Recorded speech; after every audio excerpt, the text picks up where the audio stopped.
Come down. Ooh, you make my high come down. Always tripping when you come around. Never have to cut you out like right now.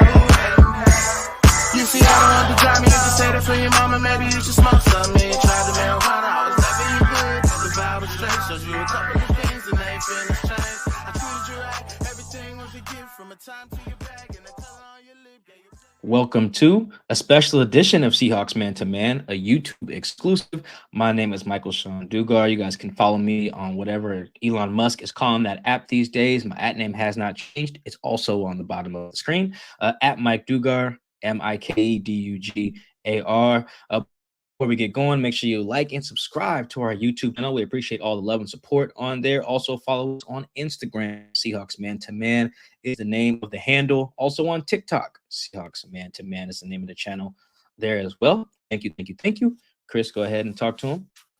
What is going on, everybody? It's your boy Christopher Kidd. You can follow me on Twitter at CKIDD206, and that's CKid206. Chris, how many? Oh, go ahead. How far are we from 4K? I haven't looked. I wanted to give it the weekend and going into our post game. So I will stick by that. But I can tell you this: last time I checked, we were getting very close. I think we're at 3,900 around that range. So I know we have a lot of. I'm gonna have something for our 4K person. Figure out who that is when it happens. We'll figure out who it is. Have my wife cook up something. She's getting busy with the crafts and everything, and she's on Amazon every goddamn day. So we'll figure out something for that our 4,000th subscriber on YouTube. So hit that button. Make sure it's you and Seahawks Man to Man. We will have something for you. This is our Standout Plays Week 3 episode. Third time in a row. We're coming to you guys after a win, which is always good for Standout Plays. We've done some nasty Standout Plays that have been yucky after losses. Now, I was in my iMovie today when me and Chris were like pre-prepping the show, and then my iMovie has like all of the old Standout Plays stuff, and I was like, oh man, just based off some of the titles, it took me back. I was like, oh god, we've done some bad ones. That wild card loss in 2022, woo, that was bad.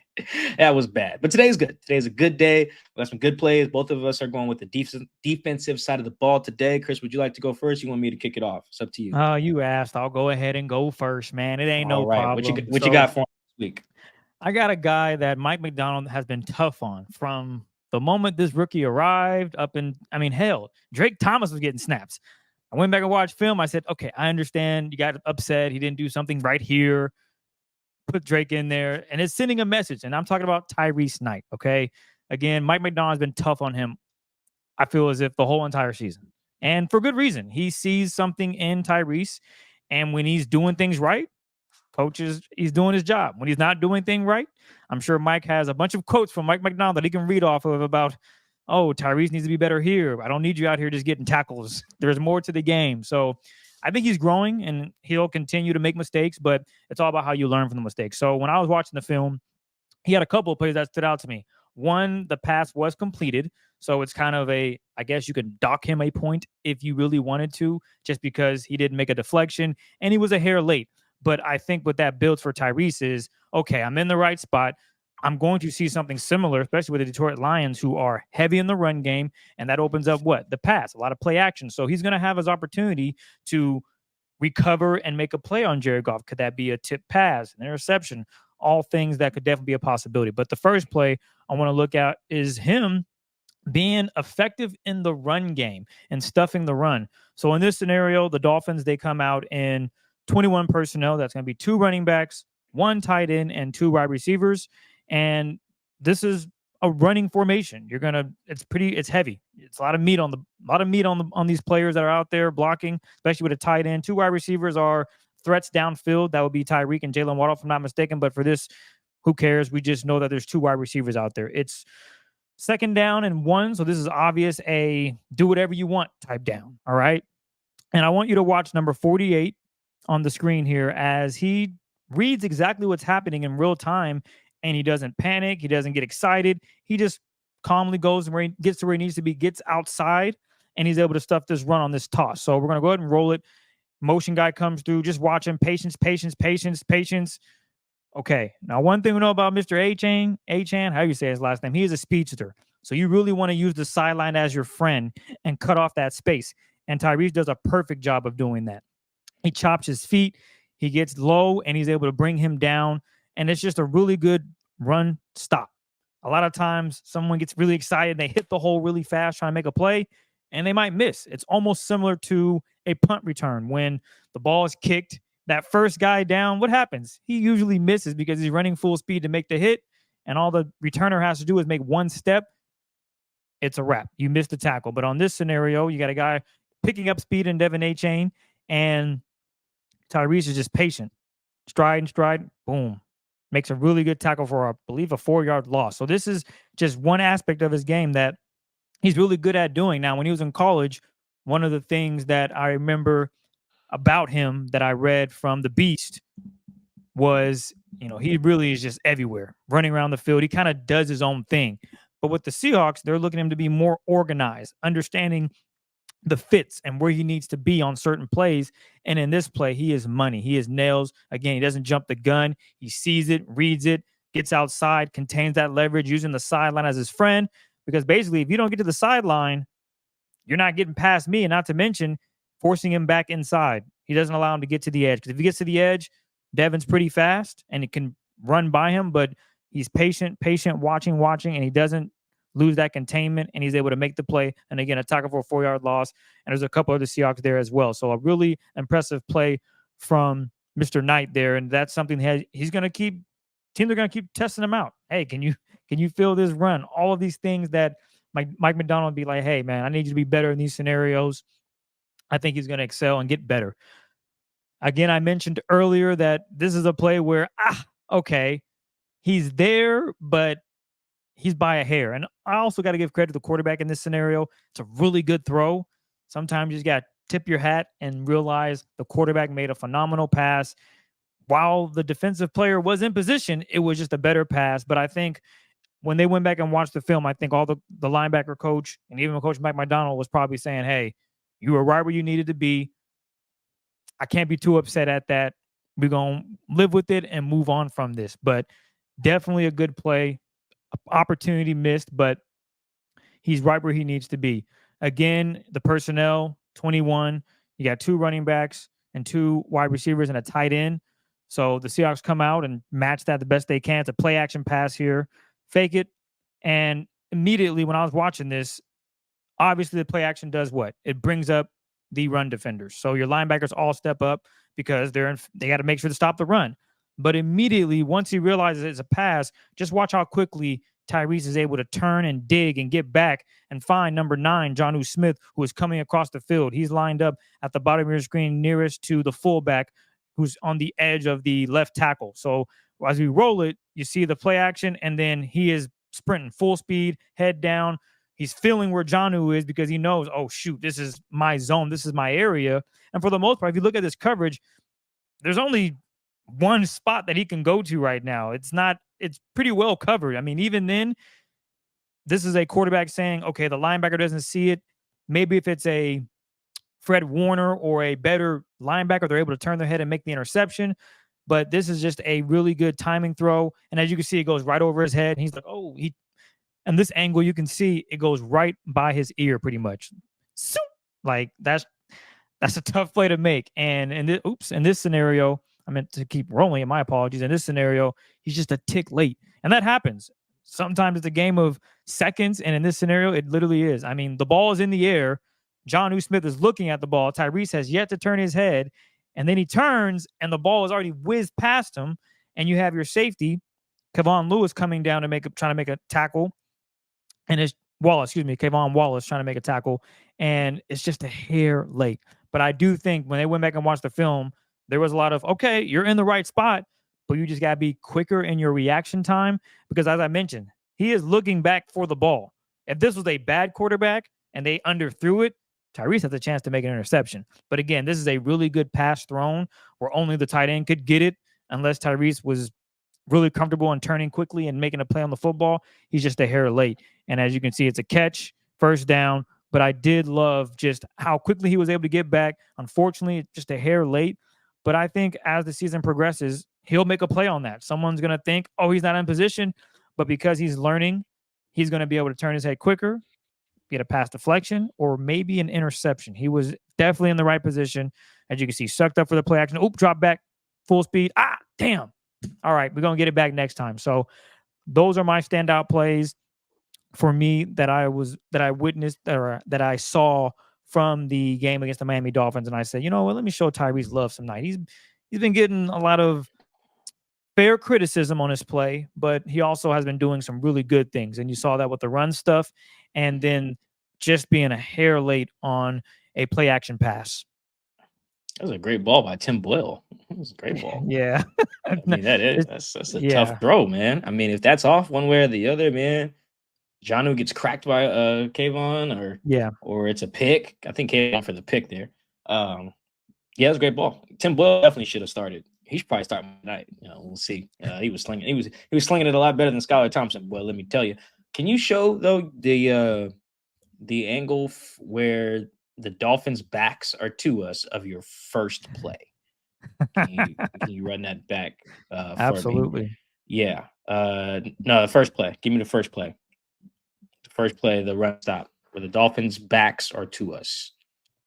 Yeah, this works too. Started over though. This is a nice little segue there. You peep number 58 on the edge there. Boy, D Hall, just run it.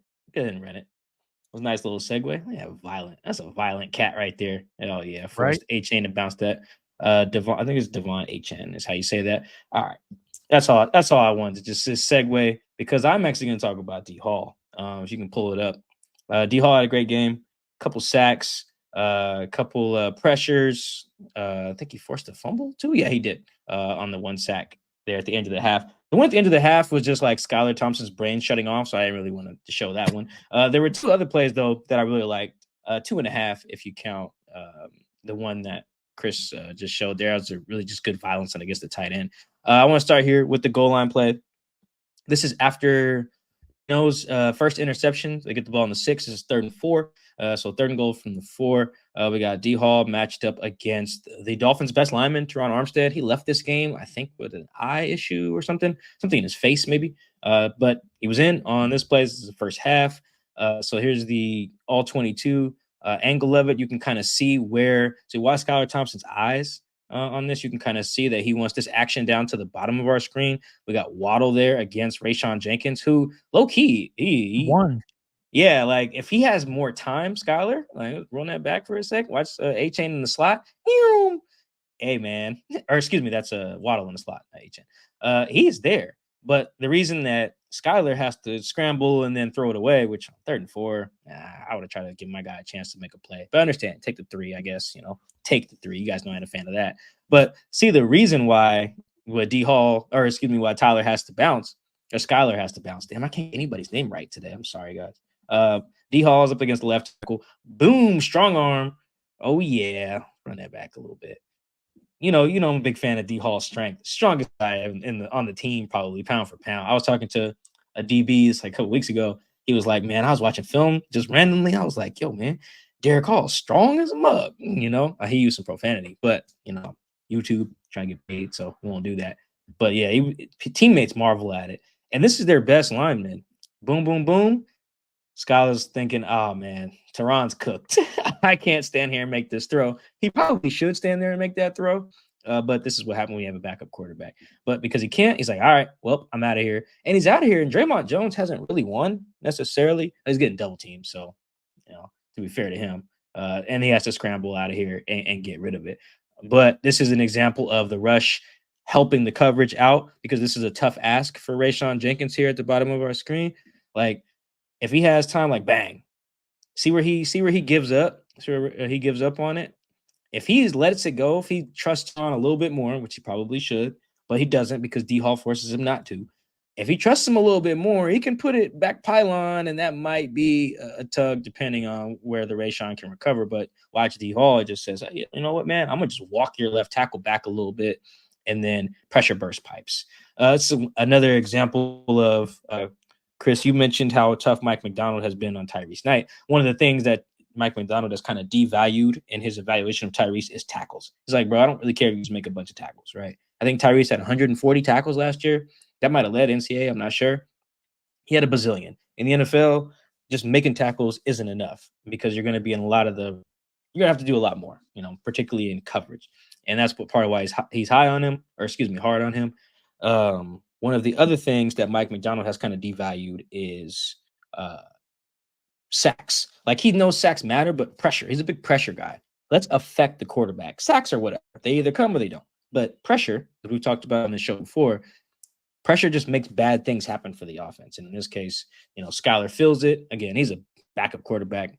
A real quarterback would have stayed in there and fired that bad boy to Waddle. But he didn't. And D Hall, credit to him. I think he got credit for a pressure on that.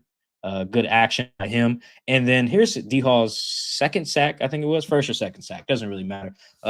D Hall's not just the thing with him. You just want to see him not just be a power guy. The power is great. As we see, he just walks their best lineman back. But you can't just win all the time with that. Sometimes you're just going to have to use some other moves like Boye has. Boye's tool bag is deep.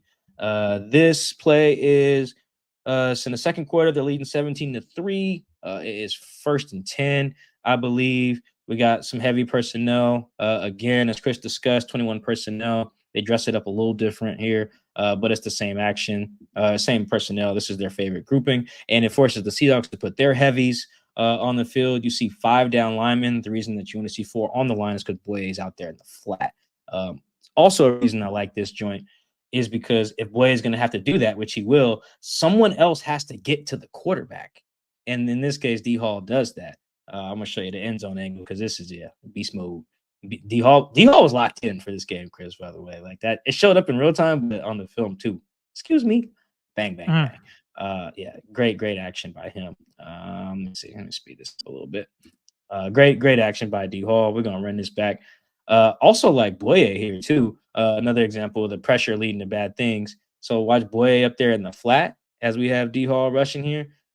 Bang. So I don't know quarterback play all too well, but I'm guessing by this play at the 20-yard line, I think you got Reek. That's probably Skylar's first read. After that, if that's not there, which it's not, probably should try Jalen Waddle on like a little wheel action here, depending on the coverage. And then his third one is probably A-chain off that, or A-chain, off that orbit motion right over there by the sideline. Chris, he don't have time to do none of that. By the time he looks and sees that Reek not there and then goes to check to see if Waddle's there, he is getting cracked.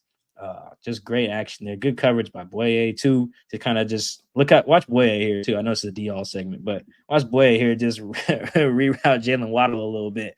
Oh, yeah, timing all thrown off. So by the time he even has a shot to look at him, he can't. But D-Hall not using a ton of power this time. It's more just a little get off me here by the tight end. You're trying to pull your guard over to me, or that might be the center. Either way, it doesn't matter. Too late. Bang.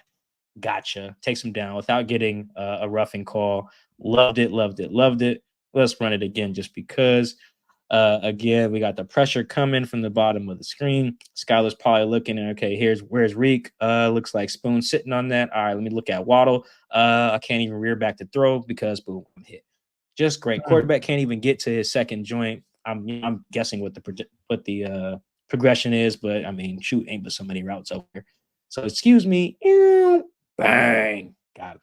D Hall, best game, maybe his best game as a Seahawk. I'd have to go back and look, but this is definitely the one where we felt him the most. Some of that is just because Skylar Thompson's, his brain shut off a little bit, but the other part is, man, you're seeing D Hall come together, man. And in this game in particular, there's probably going to be a lot of instances where the heavies are on the field. Like you said, Chris, Detroit uses its heavies too. They don't use a fullback as much, but they use multiple tight ends. They want to run the rock at you, and they're going to throw out of those formations too. So they're going to test a Tyrice Knight. They're going to ask a D Hall to get in coverage. They're going to ask a Boye to get in coverage. When one of them is in coverage, somebody's got to be able to get there. And look at this personnel grouping on the field right now. It's Jay Reed, it's Jonathan Hankins, it's Mike Morris, and it's D Hall. This very well could be personnel grouping that is on the field on Monday night because the Seahawks are probably going to be down Byron Murphy, probably going to be down Leonard Williams. If you are, you need these guys. And if these guys are in, you need them to get to the passer, as particularly your edge guys, if one of them has to drop, which is going to have to happen against the heavies. And if that's the case, you guys are going to win. D-Hall beats 2 guys to the quarterback. Boom. So, yeah, I love that. I love this game from D-Hall. I thought these plays were even better than the sack at the end of the half because, I mean, that's a great hustle play by D-Hall, but it's also like Skylar, dog. The You ball. just have no field awareness, brother. None. Uh, Like, come on, dog. That was a good hustle play by D-Hall, but also just I feel like that was more terrible ball by the quarterback. Whereas the 2 plays that I just showed there felt like that was D-Hall being like, hey, I'm about to just be better than the dudes across from me. We talked about that on the previous show. Our one big thing in regards to the offensive line and the locking, it applies, of course, to the D-line too. Sometimes it's just the coverage ain't always going to be there. And that second example I showed, the coverage was there. It was good. They had it covered up pretty well. Maybe Skylar could have stepped up and hit HN over Boye's head to the sideline. It's a tough throw. But he for sure could have stood in there and tried to make that throw to Waddle against Rayshawn in the end zone. He didn't, gave up because of the pressure that was coming to him against his best lineman. So just great action from D-Hall. Gonna need more of it. Even if Chenna plays this week, I don't know if he will at the time of this recording. Even if he does, though, they're gonna need D-Hall. They need him, man. His development is huge. He's a top 40 pick. And Chris, before we get out of here, can you actually show your first play one more time? I just want to show something on the TFL that stood out before we get out of here. A hat tip, I guess, to John Snyder. Pause it when he gets near the ball. You see who the 3 guys. We'll show it again though. You see who the 3 guys nearest the ball are once Tyrice gets there. It's D-Hall, Tyrice, and Murphy. 3 draft picks. 3 young, on rookie deal draft picks. That's what you need. You need those type of guys to show up each week. The big money guys are gonna play. They're gonna do their thing. Big Cat, Chenna when he gets on the field, Jay Love, of course. But you really want to have a good team, have some rooks making plays. Have some second-year guys making plays. And right here is a good example. It's 3 dudes all around the ball. They all playing for the cheap. So I know John Snyder probably popped a little brew in his office, probably watching film of that. Good plays by the Young Bucks, man. I'm glad we both picked Young Bucks for this one. They did their thing, and they're gonna need to. Yeah. That's funny. We really don't talk about our standout plays unless we're like, oh, damn, Chris, that was mine. Or damn, Mike, I was going to go with that. We usually just watch the film. Hey, this is what I'm thinking. Oh, this is what I'm thinking. So that was good to your point that, yeah, we really did. We just had young guys. And again, watching Tyrice week by week, that's something that stood out to me. He had a lot of good plays. Even though he gave up a pass, I felt that he was in position, and one little turn earlier, one quick read, a quarterback that's not confident in throwing it, that could be a positive play for him, a turnover, especially because Rayshawn Jenkins was just up there talking to y'all a few days ago saying, we just need a turnover, bro. Like, we need something. They're playing really good defense, but now they want the ball. So I expect them to be more aggressive at attacking the football against the Lions on Monday Night Football. That should be something to look for. Hopefully they don't get burned by that, because it's a risk and a reward thing when you're going for interceptions and fumbles. Mike knows all about that in flag football, but nonetheless, I'm going for that ball. Damn that flag! But you know what Tyrice did in that play, Chris, that you showed, is he forced the perfect throw. That's what happened. It just happened to be one. But if you're consistently forcing those, eventually quarterbacks will mess up. They're going to mess up, and whether either you make the play or a teammate makes the play or whatever it is, force a perfect throw. Even that coverage I showed by Rayshawn, on Jalen Waddle, that throw would have had to be cash still. It would have had to be back pylon, like a toe dragger, and it would have had to have enough velocity on it so that Rayshawn can't recover and get under it, which he easily probably could have in that scenario too. So like if Tyrice is out here forcing perfect throws on play action, little over routes to tight ends, I think the Seahawks are going to be fine. And the Seahawks are one of the best pressure teams in the NFL too. So if Jared Goff or whoever the hell else they play has to make perfect throws under pressure, yeah, it's going to look real 2023 Ravensy in the Pacific Northwest. If that happens, we'll see. They need to get healthy though. Missing Big Cat and Murph is that's huge. So we'll see what happens on Monday night. But if the young bucks step up, that's going to be the key on defense. They're going to have a lot of young guys out there between Drake Thomas, Tyrice Knight, Mike Morris. Thank you. He's going to play a lot. If Chenna doesn't play, that's even more snaps for D Hall. It's gonna be young bucks out there. Young bucks got to show up on primetime, baby. They got to show up. That's true. They do. They fly home from Detroit, feeling good. We'll see. Well, it's been another episode of Seahawks Man to Man, a bonus episode where we just go over a few plays that stood out to us, breaking them down a little bit more in depth for users that are new to football, want to learn more about football. We got you, man. We got you. So we want to thank you again for all the support. We will catch you guys post-game after Monday Night Football. Seahawks and Detroit Lions.